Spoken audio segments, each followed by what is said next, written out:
Greetings and welcome back to 50 Shades of Beige. Tonight we're going to have part 2 of the Trash Bin Optiplex. If you didn't catch the first part, be sure to check the link in the description when we're done here so you can catch part 1 and see kind of how we got to where we're at now. Just a quick recap, we did get a sort of NAS going in part 1. I am still working with only parts that I have here in the house. So I'm not buying anything, and that's a very important detail because there are many better ways to do this particular operation than what we are going to do today. The key is we're working with what we've got. I am taking suggestions for anybody who has them. But yeah, for the most part, I'm just doing what I can with what I've got here, and I'm glad that you're here along for the ride. So without further ado, let's go ahead and get started. This is the Optiplex 5070, but I have a Core i5 9500T in here, and unfortunately this thing is set to 15 watts TDP. So despite the fact that it's 6 cores, 6 threads, and it's got a decent boost clock, the TDP really hamstrings it and makes it so that, if we were to do some gaming on this particular machine, we're gonna really be limited by that CPU. In fact, I also made a video about gaming on this machine as well, also linked in the description. So let's go ahead and talk about what we're gonna do for a NAS. I promised you all that I would finish this project and I would put it in a case. I was originally hoping to do something really compact and cool, but instead I found something even cooler. So for those of you who missed it, or maybe aren't in the retro computing space, these NABU computers came up for sale, I'd say it's been about a year and a half, 2 years ago now, and they were all sold new in box. I did not buy one because at the time, I wasn't sure how much the community as a whole was going to invest in the NABU, and being that it downloaded its software from a cable provider, I figured it might not be worth getting. So instead, I went ahead and bought a NABU shell. This also came new in box, but it had some crud spilled on the box, and some of it got on the NABU. I don't know what that is. It's like yucky. We're gonna go ahead and wipe that off, but here's how the front looks here. And on the inside, as you can see, it's basically just a project box. We do have a power supply over here. I'm actually gonna be taking that out. I don't really feel like trusting a 40-year-old power supply and taking care of pinouts and so on and so forth. It just doesn't make sense. Instead, what we're going to do is try to fit our Optiplex machine in there. I was trying to think of a more elegant way to put this in, but what I found was that on an Optiplex machine, or really any Dell machine for the most part, the cooler screws down into the back of the case. So I really need to keep this all in one piece, and that's highly unfortunate because there are standoffs in here. That puts our M.2 to SATA card just slightly higher than the top of the case, which could be problematic. I'm going to see what we can do about that. We are going to have to get a step bit and drill some holes into the back of this thing. Namely, we need a hole for the Wi-Fi, which we might actually just be able to use the existing one there. We need a space for the power adapter. We need room to route cables. And then I hear you saying already, well, what about the drives? I actually found a great solution. I did some digging around, but I did find this older IC dock, and this one actually has drives in it already. I did plug it in to make sure it worked. It's fine. Unfortunately, I can't get the drives out. These eject buttons are all jammed and everything's kind of crooked. I'm not sure if this thing is missing screws or if somebody had it apart at one point in time. But I absolutely, no matter how hard I press or dig around back there, I just can't get these drives out. So this is a really good use for our NAS, or what I'm going to dub the NASbu. So what we've got in here is two 2 terabyte Seagate FireCudas SSHDs. So these are hybrid hard drive SSDs. They've got 8 gigs of flash on them and then a 2 terabyte hard drive to go with it. And they have a controller on board that supposedly smartly moves things around. Like the more common files go on the flash memory, the less common files go down there on the disk. Then I also have a 1 terabyte Team Group SSD. This is a Team Group Vulcan. I'm pretty sure it's just a QLC SSD. And then this right here is a 1 terabyte Crucial MX500 from a little while ago. So yeah, this is actually going to be much more performant than the janky bunch of disks that we were looking at in the last episode. And more importantly, it fits inside here beautifully. I don't even really need to do much customization.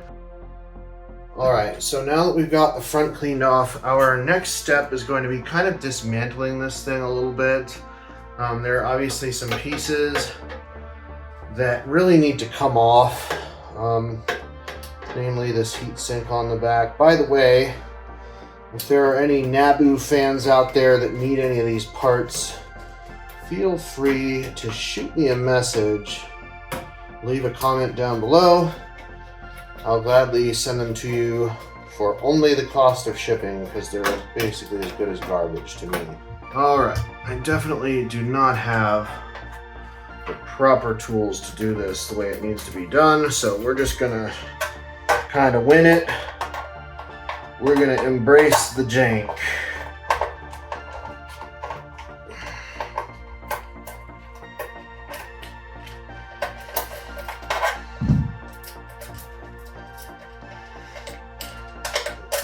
Go. Should be enough to get this transformer out of here. Oh no. Well, shoot. That's what I was worried about. Okay, I'm gonna have to go get a socket set to get the rest of this out. I should have known better. Thousands of years later. So I went ahead and pulled that power supply out. I'm actually gonna keep this LED board because I'm thinking it's probably just a passive board. I haven't really looked in there yet. I'm gonna unscrew it and take a look. What I'm hoping is that I can just send signals down these lines and it will turn the LEDs on and off. I can't imagine that it needs any kind of controller or anything like that, but we're gonna find out here soon. In the meantime, like I said, I ripped out the power supply. Unfortunately, these studs are basically riveted in from the back.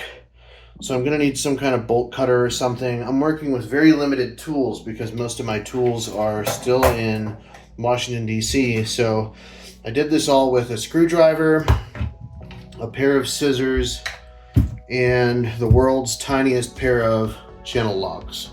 And you know, they did okay. It's not ideal. I kind of butchered it a little bit, but I don't suspect that anybody really needs any of these parts. There are tons of NABus running around, and this NABU didn't come with a motherboard or anything like that, so I don't feel like we're butchering history or anything. I went ahead and took a step bit to the back of the case here.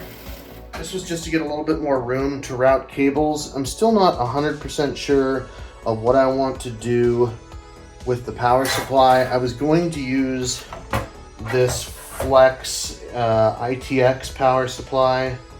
I'm sorry, SFX power supply. But the more I'm going along here, the more I'm realizing it really doesn't quite fit just right. And I don't want to cut the sides of the case just to have a power supply bulging out. That's a little bit too much jank. I haven't done the measurements yet, but I'm going to go digging around and see if I can find... I have an ITX power supply that I think will lay right in here. And I'll just need to cut these studs off and then take my step bit and just drill a hole in here wherever I want to route the cables. So that's the plan for the power side of things. I did some more measuring. The good news is if I set the Optiplex machine right about here, I get just enough clearance for this card, right? I get about maybe a millimeter or two of space where I can slide the top of the case on and off because it's like a clamshell kind of design. I've commandeered some of these 3M hook and loop strips. They're like command strips with Velcro on the other side. These came from my wife's craft closet. Hopefully she doesn't mind. So the idea is, and I was thinking this would actually apply with just about any computer if you can make it, if you can get enough surface area to mount. The idea is going to be these hook and loop strips are the standoffs, basically. That's what we're going to do. I'm just going to get everything staged. I do need to find some electrical tape just to tape this up. I don't have any grommets that fit in these holes. I'll tell you what I did learn is there's a big difference between an $8 step bit and a $50 step bit, and I bought the $8 kind, and boy did it make a mess. I've got metal shavings everywhere. All right, there we go. We're all hooked in, and then once I widen out this hole a little bit more to make up for this stupid ferrite bead that they put on this cable, I can run the power right through here. In fact, I could technically leave the ferrite bead out and just do cable management back here. Greetings, Editor Beige here. Just a quick side note, I lost a little bit of footage and I decided to omit some footage in this section. We're going to go ahead and move forward into this process. At this point, I've cut a hole in the side of the bulkhead for the power supply of the NABU in order to route cables, and I have located my ITX power supply. Bear in mind, I had to cut that hole with tin snips because I do not have any type of a grinder or anything, but it won't stay like that in the final version. I know it looks a little weird, but rest assured, this is not the NASbu's final form. Anyway, back to the video. There are so many unfinished projects out there because a lot of us, feel like everything has to be perfect, especially if we're going to put it on YouTube. And I've just decided that in 2024, I'm going to put stuff together the best I can, and I hope that you guys enjoy it. Wow, these wires. Ugh. I don't know how much I paid for this, but I hope it wasn't much, because these wires are not great. I mean, they're not bad per se. At least they're not ketchup and mustard. But gee Louise, I don't think they could have made these any thinner. And they all just kind of get caught up together. Let me explain to y'all what's going on here. This is something that Apivia does quite often, and I kind of get where they're coming from, but in 2024 it doesn't make sense to me.